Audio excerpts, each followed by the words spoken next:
ಕೋರ್ಟ್ನಲ್ಲಿ ಕಾಂಗ್ರೆಸ್ ಸರ್ಕಾರ ಸರಿಯಾದ ರೀತಿಯಾದಂಥ ವಿವರಗಳನ್ನು ಒದಗಿಸಲಾರದೆ ಮೊದಲಿನಿಂದನೂ ಅವ್ರದ್ದು ಧೋರಣೆ ಇತ್ತು. ಇವರಿಗೆ ಬಿಡುಗಡೆ ಆಗಬೇಕು, ಬೇಲ್ ಸಿಗಬೇಕು, ಇವ್ರ ಕೇಸ್ ಹಿಂತಕ್ಕೋಬೇಕು ಅನ್ನೋ ಮಟ್ಟಿಗೆ ಹೋಗಿದ್ದರು. ಹಾಗಾಗಿ ಇದು ಸರ್ಕಾರದ ವೈಫಲ್ಯವೇ ಹೊರತಾಗಿ ಸರ್ಕಾರ ಸರಿಯಾದ ಪೊಲೀಸರ ಮತ್ತು ಪಿಯಿಂದ ಸರಿಯಾದ ರೀತಿ ಅಗ್ರಿಮೆಂಟ್ ಮಾಡಿ ಕೋರ್ಟಿಗೆ ಏನು ಸಲ್ಲಿಸಬೇಕಾಗಿತ್ತು ಅದು ಸಲ್ಲಿಸಿಲ್ಲ. ಅದರ ಪರಿಣಾಮವಾಗಿಯೇ ಜಾಮೀನು ಸಿಕ್ಕದೆ ನನ್ನ ಭಾವನೆ. ಹಾಗಾಗಿ ಸರ್ಕಾರದ BJHಳ್ಳಿ KJHಳ್ಳಿ ಕೂಡ ಕೇಸ್ ವಿತ್ಡ್ರಾ ಮಾಡಬೇಕು. ಹುಬ್ಬಳ್ಳಿ ಗಲಭೆ ಸಂದರ್ಭದಲ್ಲಿಯೂ ಇಡೀ ಪೊಲೀಸ್ ಸ್ಟೇಷನ್ನ ಸುಟ್ಟಾಕ ಕೊಟ್ಟಿದ್ದರು. ಇಂಥ ದೇಶದ್ರೋಹದ ಕೆಲಸ ಮಾಡಿಕೊಂಡವ್ರ ಮೇಲೂ ಇಷ್ಟೊಂದು ಮೃದು ಧೋರಣೆಯನ್ನು ತಿಳಿದಿರುವಂಥ ಕಾಂಗ್ರೆಸ್ಸಿನ ನೀತಿಯನ್ನು ನಾನು ತೀವ್ರವಾಗಿ ಖಂಡಿಸ್ತೇನೆ. ಎರಡನೇದಾಗಿ ಬಜೆಟಿನ ದೃಷ್ಟಿಯಿಂದ ಹೇಳೋದಾದರೆ ಯಾವುದೇ ಗೊತ್ತು ಗುರಿ ಇರಲಾರ್ದಂಥ ಒಂದು ಬಜೆಟನ್ನು ಮಂಡಿಸಿದ್ದಾರೆ. ಕೇವಲ ಒಂದು ವರ್ಷದಲ್ಲಿ 30-40 ಸಾವಿರ ಕೋಟಿ ರೂಪಾಯಿಗಿಂತ ಹೆಚ್ಚು ಸಾಲ ಮಾಡಿ ಇಡೀ ಕರ್ನಾಟಕದ ಸಾಲವನ್ನು 1 ಲಕ್ಷ ಕೋಟಿ ರೂಪಾಯಿಗಿಂತ ಜಾಸ್ತಿ ಮಾಡಿ ಕೇವಲ 3,80,000 ಕೋಟಿ ರೂಪಾಯಿ ಬಜೆಟನ್ನು ಗಾತ್ರ ಒಂದೇ ದೊಡ್ಡದು ಮಾಡಿದ್ದಾರೆ ಸಾಲ ಮಾಡಿ. ಅದು ಬಿಟ್ಟರೆ ಯಾವುದೇ ಆರ್ಥಿಕ ಶಿಸ್ತು ಕಾಪಾಡೋದರಲ್ಲಿ ಗ್ಯಾರಂಟಿಗೆ 60,000 ಕೋಟಿ ಅಂತ ಒಬ್ಬರು ಹೇಳ್ತಾರೆ, 70,000 ಕೋಟಿ ಅಂತ ಒಬ್ಬರು ಹೇಳ್ತಾರೆ. ಅದರ ಸಂಪನ್ಮೂಲ ಹೊಂದಿಸುವುದರ ಬಗ್ಗೆ ಸರಿಯಾದಂಥ ಒಂದು ಕ್ರಮ ಇಲ್ಲ. ಮತ್ತು ಈ ಗ್ಯಾರಂಟಿ ಹೆಸರಿನಲ್ಲಿ ಅಬಕಾರಿ ಸುಂಕ ಜಾಸ್ತಿ ಮಾಡಿದ್ದಾರೆ, ಮುದ್ರಾಂಕ ಶುಲ್ಕ ಜಾಸ್ತಿ ಮಾಡಿದ್ದಾರೆ, ವೆಹಿಕಲ್ಗಳ ಟ್ಯಾಕ್ಸ್ ಜಾಸ್ತಿ ಮಾಡಿದ್ದಾರೆ, ಎಲ್ಲ ಹೆಚ್ಚು ಕಡಿಮೆ ಟ್ಯಾಕ್ಸನ್ನು ಜಾಸ್ತಿ ಮಾಡಿದ್ದಾರೆ.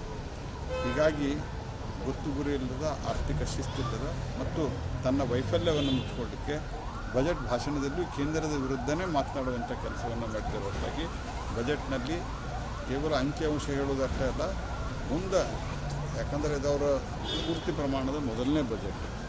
ಈ ಬಜೆಟ್ನಲ್ಲಿ ಅವರು ಹೇಗೆ ಮುಂದಿನ ಆರ್ಥಿಕ ಅವರು ಗೊತ್ತು ಗುರಿ ಇರ್ತದಂತ ಹೇಳಬೇಕು, ಅದರಲ್ಲಿ ಅಂತೂ ಏನೂ ಶಬ್ದ ಇಲ್ಲ. ಕೃಷಿ ಇಲಾಖೆಗೆ ಬಜೆಟನ್ನು ಕಮ್ಮಿ ಮಾಡಿದ್ದಾರೆ, ಕೈಗಾರಿಕಾ ಕ್ಷೇತ್ರಕ್ಕೆ ಕಮ್ಮಿ ಮಾಡಿದ್ದಾರೆ. ಹುಬ್ಬಳ್ಳಿ ಧಾರವಾಡಕ್ಕೆ ಸಂಬಂಧಿಸಿದಂತೆ ಹೇಳೋದು ಬಿಟ್ಟರೆ ಈ ಧಾರವಾಡದ ವಾಲ್ಮೀಕಿ ಕೇಂದ್ರವನ್ನು ಸೆಂಟರ್ ಆಫ್ ಎಕ್ಸಲೆನ್ಸಿ ಮಾಡ್ತೀವಿ ಅಂತ ಹೇಳಿದ್ದನ್ನು ಬಿಟ್ಟರೆ ಯಾವುದೇ ಪ್ರಸ್ತಾವನೆ ಹುಬ್ಬಳ್ಳಿ ಧಾರವಾಡದ ಬಗ್ಗೆ ಇಲ್ಲ. ಇನ್ಫ್ರಾಸ್ಟ್ರಕ್ಚರ್ ಡೆವಲಪ್ ಅನೇಕ ಕಡೆ ಇವತ್ತು ಹುಬ್ಬಳ್ಳಿ ಧಾರವಾಡದಲ್ಲಿ ಸ್ವಲ್ಪ ಮಟ್ಟಿಗೆ ಕೆಲವು ಕಡೆ ಧಾರವಾಡ ಜಿಲ್ಲೆಯಲ್ಲಿ ರಸ್ತೆಗಳು ಬೊಮ್ಮಾಯಿಯವ್ರ ಸರ್ಕಾರ ಇದ್ದಾಗ CC ಪಾಟೀಲ್ ಇದ್ದಾಗ ನಾವೆಲ್ಲ ಹೇಳಿ ಮಾಡಿಸಿದ್ದು ಬಿಟ್ಟರೆ ಉಳಿದ ಎಲ್ಲ ಕಡೆ ರಸ್ತೆಗಳ ಪರಿಸ್ಥಿತಿ ಗಂಭೀರ ಇದೆ. ಆ ರಸ್ತೆಗಳಿಗೆ ಇನ್ಫ್ರಾಸ್ಟ್ರಕ್ಚರ್ ಹೇಗೆ ನಾವು ಮಾಡ್ತೀವಿ, ಭಾರತ ಸರ್ಕಾರ ಇಂಟೀರಿಯಂ ಬಜೆಟ್ ಮಂಡಿಸ್ತೀವಿ.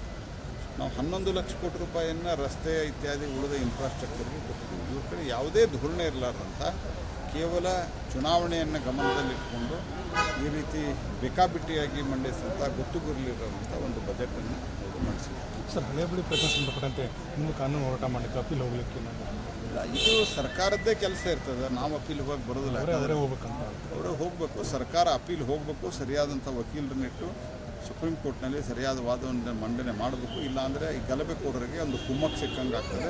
ಈಗಾಗಲೇ ಅನೇಕ ಕಡೆ ಕಾಂಗ್ರೆಸ್ ಸರ್ಕಾರ ಬಂದ ನಂತರ ಟಿಪ್ಪು ಜಯಂತಿಯ ಸಂದರ್ಭದಲ್ಲಿ, ಈದ್ ಮಿಲಾದ್ ಸಂದರ್ಭದಲ್ಲಿ ನಾನು ಎಲ್ಲ ಮುಸಲ್ಮಾನರು ಅಂತ ಹೇಳೋದಿಲ್ಲ, ಅದರ ಕೆಲವರು ಸಮಾಜ ದ್ರೋಹಿಗಳು ಒಪ್ಕೊಂಡು ಈ ರೀತಿಯಾದಂಥ ಕೆಲವು ಗಲಭೆಗಳನ್ನು ಸೃಷ್ಟಿಸುವಂಥ ಕೆಲಸ ಮಾಡಿದ್ರು. ಶಿವಮೊಗ್ಗದಲ್ಲಿ, ಕೋಲಾರದಲ್ಲಿ ಎಲ್ಲ ಈ ಒಂದು ರೀತಿಯ ಸಮಾಜ ವಿದ್ರೋಹಿ ಶಕ್ತಿಗಳು ಸೇರ್ಕೊಂಡು ಮಾಡಿದ್ದಾರೆ. ಅವರಿಗೆ ಕುಮ್ಮಕ್ಕು ಕೊಟ್ಟಂಗೆ ಆಗ್ತದೆ. ತಕ್ಷಣ ಸರ್ಕಾರ ಅಪೀಲ್ ಹೋಗ್ತದೆ. ಸರ್, ಇವತ್ತು ಅಲ್ತಾಫ್ ಕಿತ್ತರು ಸೌಂದರ್ಯ ಏನಿದ್ದಾರೆ ಅಂದರೆ ಇಡೀ ಪ್ರಕರಣ ಹಿಂದ್ಗಡೆ ಜೋಶಿ ಅವರ ಕುಮ್ಮಕ್ಕಿದೆ ಅಂತ ಹೋಗಿ ಕಲ್ಲು ಹೊಡೆದವ್ರು, ಅವರು ಸುಡ್ಲಿಕ್ಕೆ ಪ್ರಯತ್ನ ಮಾಡಿದವರು ಅವರು.